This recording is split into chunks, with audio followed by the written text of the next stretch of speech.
Praise the lord. પ્રભુ ઈસુના નામમાં આપ સર્વને પ્રેમી સલામ.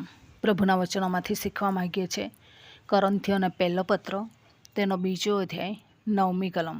ત્યાં લખવામાં આવ્યું છે, પણ લખેલું છે કે જેવાના આંખે જોયા નથી અને કાને સાંભળ્યા નથી, જેવો માણસના મનમાં પેઠા નથી, જેવાના દેવે પોતાના પર પ્રેમ કરનારાઓને સારું સિદ્ધ કર્યા છે. 10મી કલમ.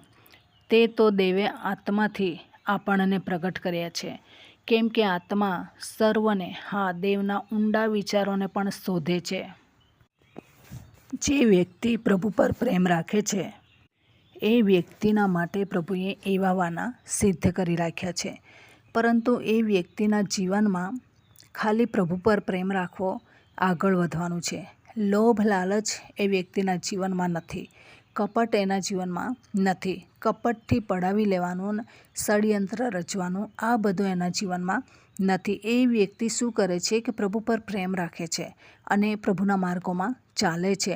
પરંતુ પ્રભુ એમના માટે એવા વાના રાખી મૂક્યા છે. એવા વાના એટલે કયા વાના? આંખે જોયા નથી, કાને સાંભળ્યા નથી, માણસના મનમાં પેઠા નથી.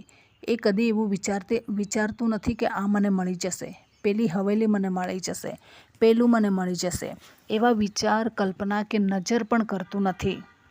એવા વ્યક્તિને માટે એ વાના પ્રભુએ રાખી મૂક્યા છે અને એ આત્મા દ્વારા પ્રગટ થાય છે.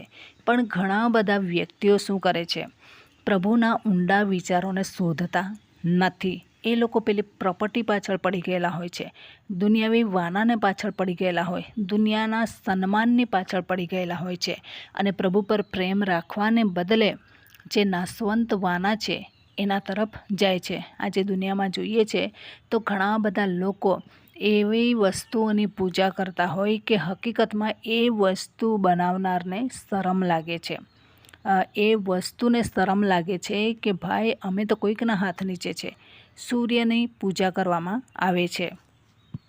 સૂર્યને માટે વચન શું લખેલું છે કે પ્રભુ એને નાશના દિવસ સુધી અસ્તિત્વમાં રાખેલું છે અને પછી એ લય થવાનું છે. પણ એ જાણે દેવ હોય એવી રીતના એની પૂજા લોકો કરે છે. કેમ કે લોકોને ભાન નથી કે આ નાશ પામનારું છે. જો સૂર્ય નહીં ઉગે તો આપણે કેવી રીતના જીવીએ, એવું લોકોને છે. પણ સૂર્યને ઉગાવવાવાળો કોઈક છે, સૂર્યને અસ્ત કરવાવાળા કોઈક છે, એના ઉપર હેન્ડલિંગ કરવાવાળા કોઈક છે. એ બાબત તેઓ ધ્યાનમાં રાખતા નથી અને એની શોધ કરતા નથી. તેથી જે દ્રશ્ય વસ્તુઓ છે એની તેઓ ઉપાસના પૂજા કરે છે. પરંતુ આપણને પ્રભુએ એવું મન આપ્યું નથી, પરંતુ આત્મા દ્વારા દેવના ઊંડા વિચારોને આપણે શોધીએ છીએ. એ ક્યારે શક્ય બને?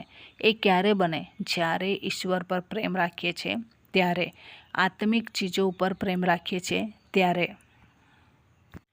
ભૌતિક વાના પર પ્રેમ રાખીને આત્મિક વાનાને માટે ઢોંગ કરીએ છીએ, દેખાડો કરીએ છીએ, ત્યારે એ દેખાઈ આવે છે.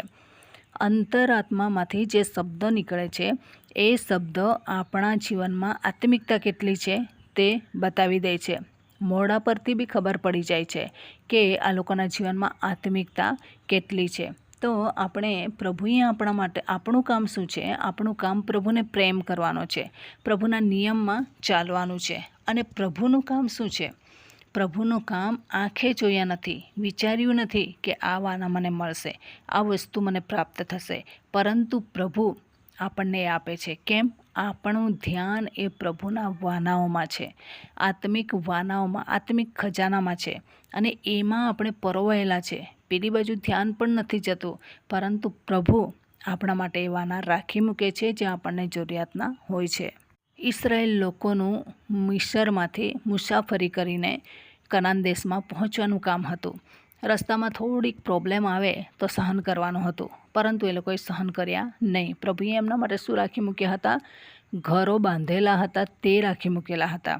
પછી ખોદેલા કૂવા રાખી મૂકેલા હતા. રોપેલી દ્રાક્ષાવાડીઓ તૈયાર હતી, એ જઈને ફળ તોડવાના હતા. જેતવાડીઓ હતી, આ બધું જ એ લોકોને માટે રાખી મૂકેલું હતું. અને એ સિઝનમાં એ લોકો જઈ રહ્યા હતા, પરંતુ કચકચ અને બડબડાટ કરનારી પ્રજા, તો છતાં પણ પ્રભુએ એમના માટે રાખી મૂક્યા હતા. તો જ્યારે આપણે પ્રભુને પ્રેમ કરીએ છીએ, પ્રભુના માર્ગમાં ચાલીએ છીએ, તો એ વાનાની ચિંતા કરવાની નથી. મારે ઘરની ચિંતા નહીં કરવાની, મારે પ્રભુના વાનાની ચિંતા કરવાની છે કે આત્મિક જીવનમાં હું કેવી રીતના વૃદ્ધિ પામું. પ્રભુની ઈચ્છા છે કે એક બી વ્યક્તિ નાશ નહીં પામે, તો એ ઈચ્છામાં હું કેવી રીતના સામેલ થાઉં. મારાથી થાય તેટલું શક્ય કામ મારે કરવું જોઈએ. સુવાર્તા પ્રચારનું કામ મારે કરવું જોઈએ, પ્રાર્થના કરવી જોઈએ, અને જેવી તક મળે, જેટલી તક મળે એ તકને ઝડપી લઈને પ્રભુનું કામ કરતાં આગળ વધવું જોઈએ. તો પ્રભુ મને એ વાના આપશે. બાકી એ વાનાને માટે બી હું પ્રભુનું કામ કરું છું તો પણ એ મને મળશે નહીં. પણ મારું આખું ધ્યાન ચિત્ત જો પ્રભુના વાનાઓમાં છે, આત્મિક બાબતોમાં છે, પ્રભુને કેવી રીતના પ્રસન્ન કરવાનો, પ્રભુનું શું શું કામ મારે હજુ બાકી છે, એ કામ હું કેવી રીતના પૂર્ણ કરું, એવી ધગશ જો આપણે રાખીએ છીએ, એવા બોજ સાથે કામ કરીએ છીએ, ચિંતા રાખીએ છીએ, ત્યારે પ્રભુ આપણા જે ચિંતાના વિષયો છે ભૌતિકવાના, એ વાના પ્રભુ પૂરા પાડે છે. તેથી વહાલાઓ, પ્રભુનું વચન શું કહે છે માથી 6:33 કે પ્રથમ તેના રાજ્યને શોધો. દુનિયાના વાના, ઘરો, ગાડીઓ બધું શોધી રહ્યા છે, અને આપણને એ જરૂર છે, પિતા જાણે છે, અને યોગ્ય સમયે, જરૂરિયાતના સમયે એ ઘોડા, ગાડી ને બધું, ઘરો ને બધું પૂરું પાડે છે. પરંતુ એમાં ચિત્ત લગાડી દઈશું તો પછી બંને બાજુ થાપ ખાઈ જઈશું. આજે આપણે આત્મિક વાનાઓ તરફ દ્રષ્ટિ કરીએ અને વધુને વધુ તેમના રાજ્યને માટે આગળ વધતા રહીએ. તો આ વચન પ્રમાણે જીવન જીવા અને આપણા માટે પ્રભુએ કેટલા મોટા મહાન આશીર્વાદો રાખી મૂકેલા છે, એ પામવાને માટે એકવાર પ્રભુના વિશ્વાસુ આત્મિક બાળકો બનીને રહીએ, પ્રભુ પર પ્રેમ કરીએ, પ્રભુ જે નિયમો, આજ્ઞાઓ બતાવે છે એમાં આગળ વધતા રહીએ. તો આ વચન પ્રમાણે જીવન જીવા પ્રભુ આપણને સહાય કરે. વચનનો આશીર્વાદ પ્રભુ આપણને સર્વને પૂરો પાડે. આમેન. પ્રાર્થના કરીએ. પ્રેમાળ પરમેશ્વર પિતા, અમે તમારો આભાર માનીએ છીએ, તમારી સ્તુતિ કરીએ છીએ. સંદેશો સાંભળનાર તમામ ભાઈ બહેનોને માટે અમે આગ્રહથી પ્રાર્થના કરીએ છીએ.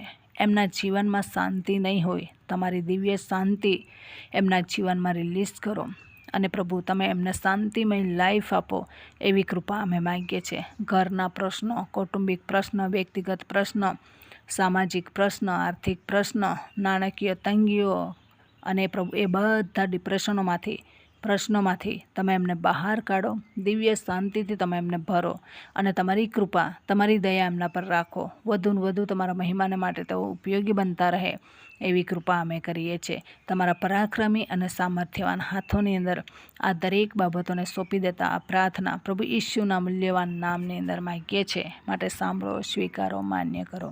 Amen. Thank you. Praise the lord. God bless you. Amen.